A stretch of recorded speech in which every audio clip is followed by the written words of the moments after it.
Smitty, I'm hearing there's a dead zone. This dead zone thing. Can you please explain the dead zone and where the dead zone's at, Smitty? I've already debunked that the dead zone exists for running backs. It does not. It doesn't. Go watch the video, link in the description. The question is there a dead zone for wide receiver, for quarterback, for tight end?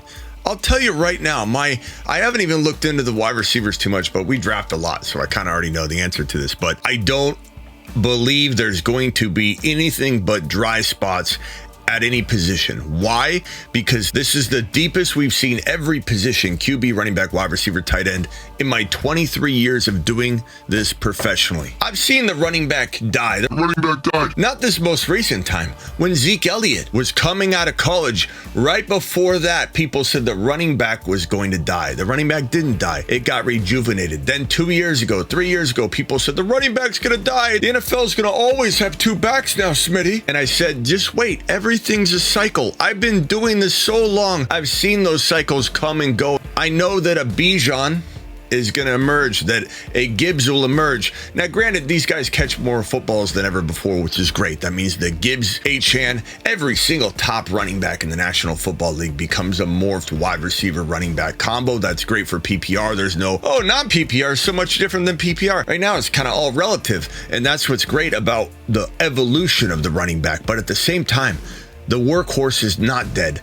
I could give you 10 running backs that have workhorse type volume, and workhorse volume equals workhorse. Don't try and say, workhorse means only carries. No, it's workhorse. Kamara's been a workhorse for years. I don't care if he's doing half of it receiving the football. He's doing hard work out there being a workhorse. But it's crazy to me that people don't understand. They haven't been doing it long enough. Some of these new content creators, they barely have done this. They haven't been through a cycle before. There's cycles of running back trends. There's cycles of wide receiver trends. Everybody's going wide receiver heavy in fantasy football. That's a trend.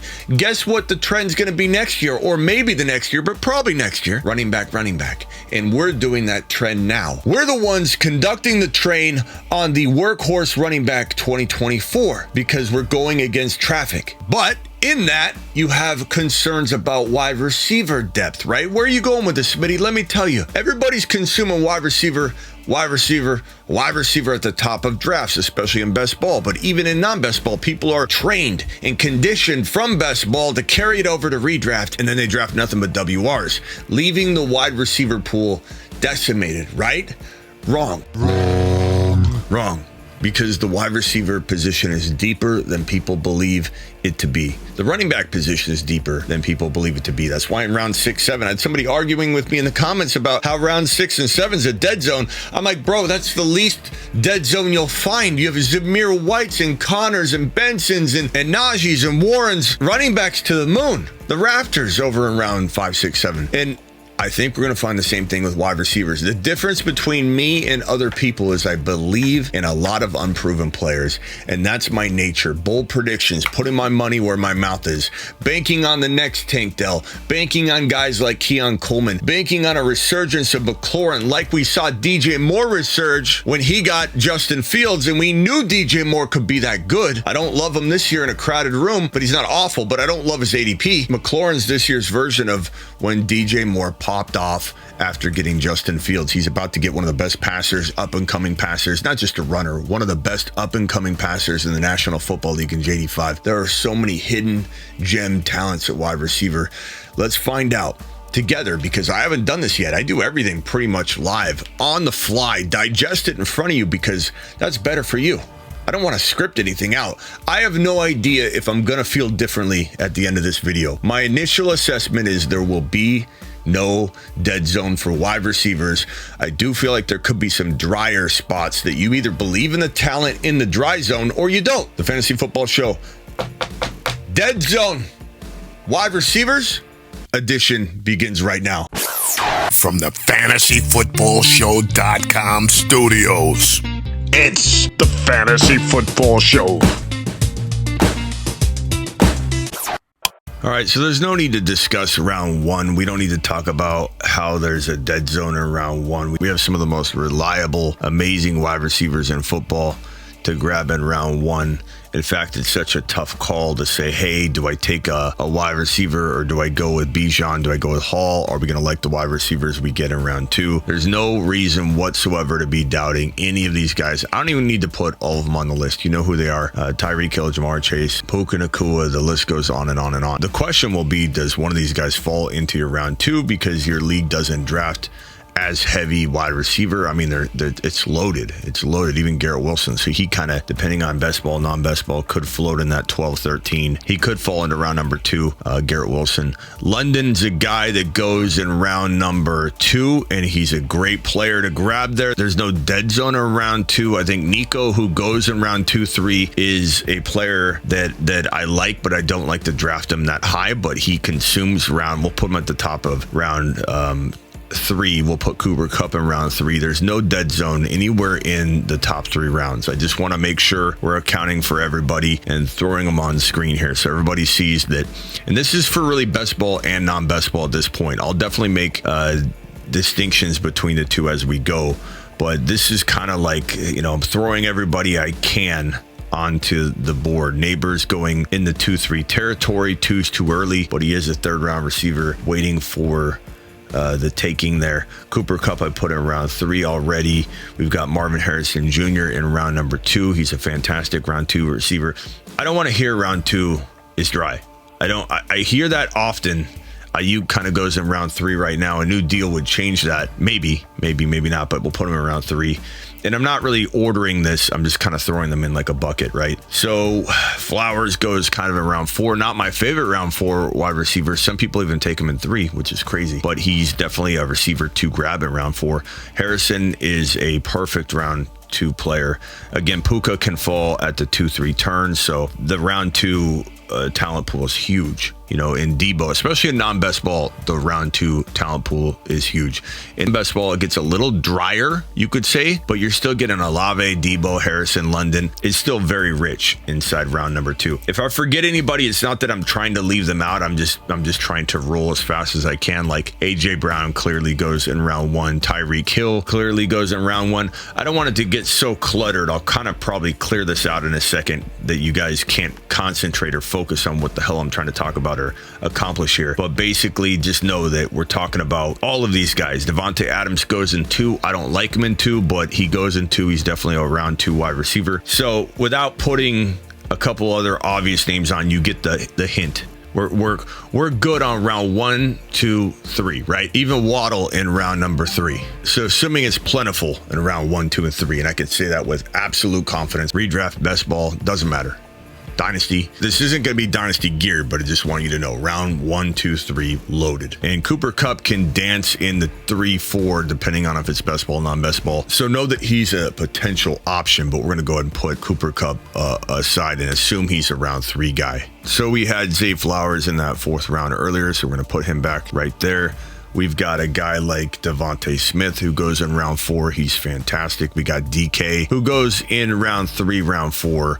Depends on the format. In best ball, he goes a lot higher because best ball wide receivers are consumed in crazy fashion. But you can find DK in top of round 4 in a non-best ball. DJ Moore, I don't love DJ Moore, but I like DJ Moore. Let me rephrase that. I don't like him in a crowded wide receiver room where he's got a rookie quarterback and a team that hasn't developed a rookie quarterback really ever. Tank Dell's going in round 4. This isn't even a dry zone. Even if you go to best ball mode and you take out DK and you move him up and you move Devontae Smith up into 3, you still got tons of players from Dell to Amari Cooper, who's not my favorite of these guys, but the round is definitely full of players. Diggs might go in round 3 in a best ball, but not in a non-best ball. He'll probably be sitting here. And if he's here, then that means DK falls down here. So you're only potential kind of dry territory in rounds 1, 2, 3, 4 would be maybe round 4 in best ball only, and it's barely dry. It's mostly dry because I don't like some of the players like Amari Cooper there or Zay Flowers, but it's not dead at all. I mean, you even have George Pickens there if you need to go wide receiver and you're in best ball and you grab him there, it's okay. So maybe a tad dry in an oversaturated best ball environment, round 4 could be a tiny bit dry. but not dead. And in non-best ball, no way. You're getting so many players in round number 4, like Tank Dell, like Devontae Smith, like DK, maybe even Cooper Kupp. You were loaded in round 4. Round number 5, maybe this gets a little dry, not because I don't love the players, not because wide receivers aren't listed here, but maybe I don't love the players. Pittman probably goes in round 4 in best ball. I bet you can get him in round 5 in non-best ball. Higgins in round 5. And again, if I didn't mention anybody earlier, like Mike Evans in round 2, 3, again, I kind of quit putting everybody in these rounds when we started to realize it was definitely plentiful. So don't say, Smitty, what about Mike Evans? Smitty, what about you didn't put Tyreek Hill's face up? Okay, here we go.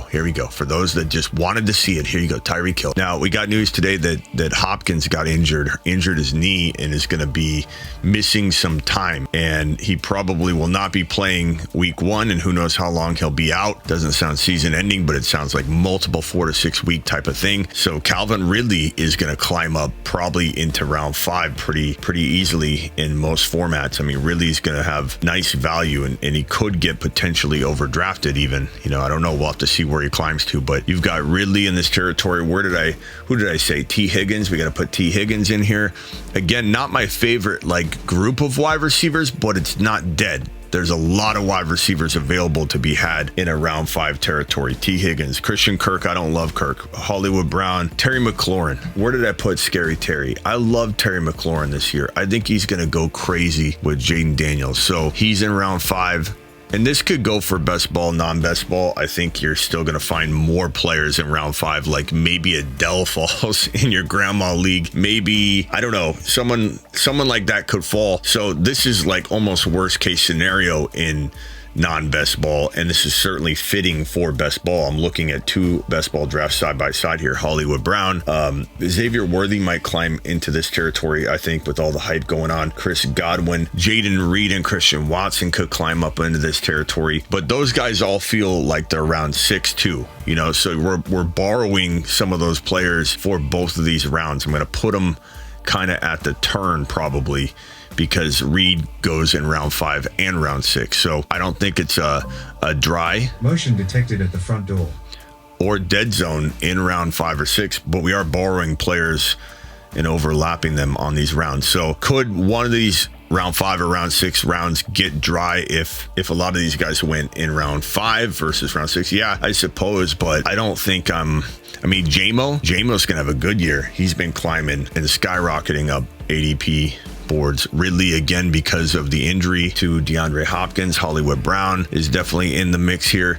Xavier Worthy is in the mix. I don't even know if I have my Worthy graphic up. We'll put Worthy right here. He's kind of in between. Again, round 5 and 6 share a lot of players. I'm just not worried about a dry zone really in these 2 rounds. And you look at Dotson in like 6-7. My boy Keon Coleman in round 6-7, and that's a steal. I'd take him higher if I needed to, but I don't need to. So I'm going to play it smart, right? Don't be one of those people. Don't be an eager Edgar and screw up your advantage of having Keon Coleman around late round 6 if you can have it fall that way.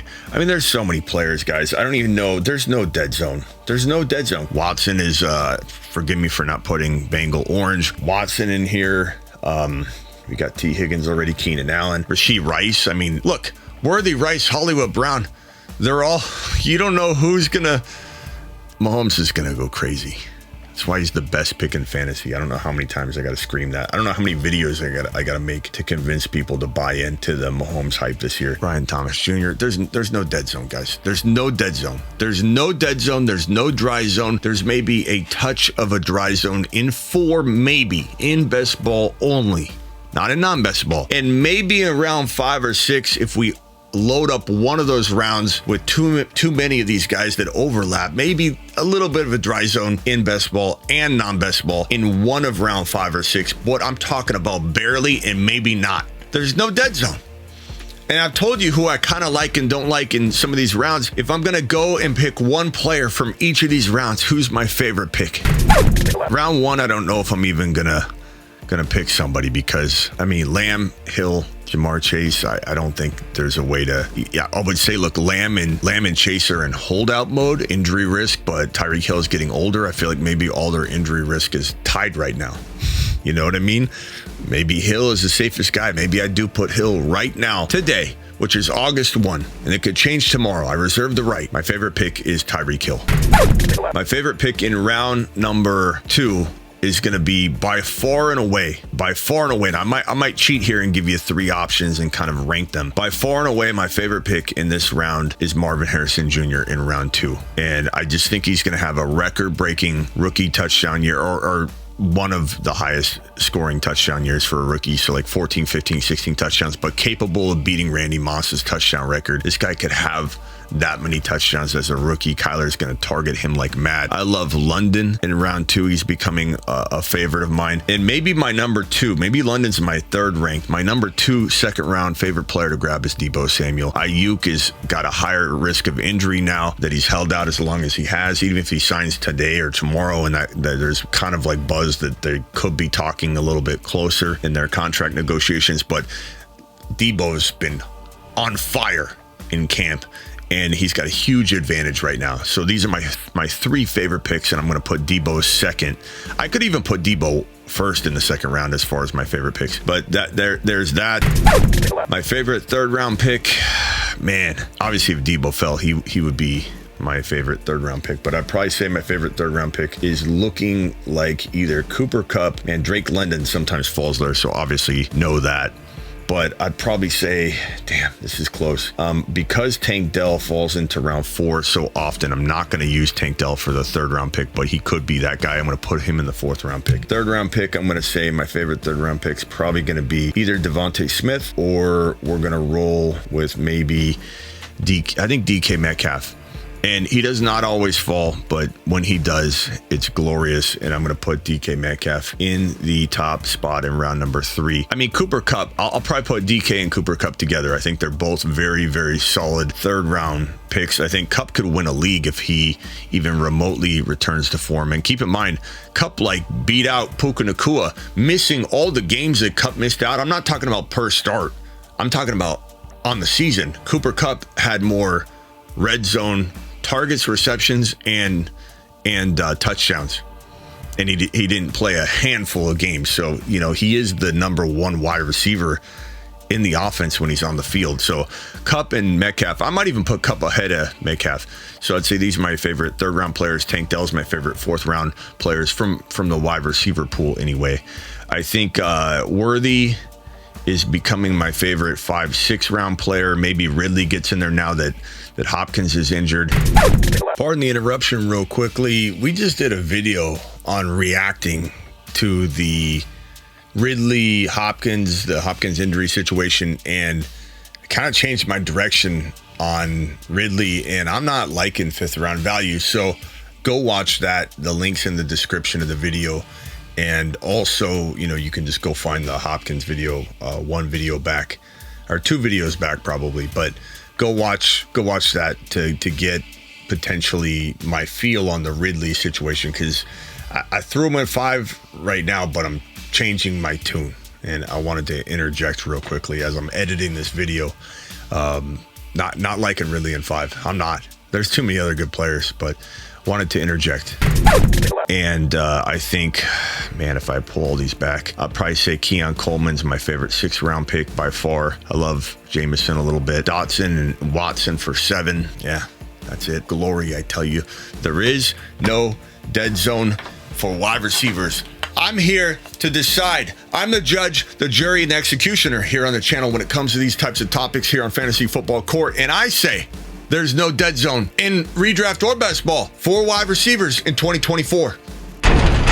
Don't forget to get on over to thefantasyfootballshow.com for all your bold predictions, your articles, your rankings, and patreon.com/thefantasyfootballshow for the Patreon. Appreciate every single one of you. And get out of here.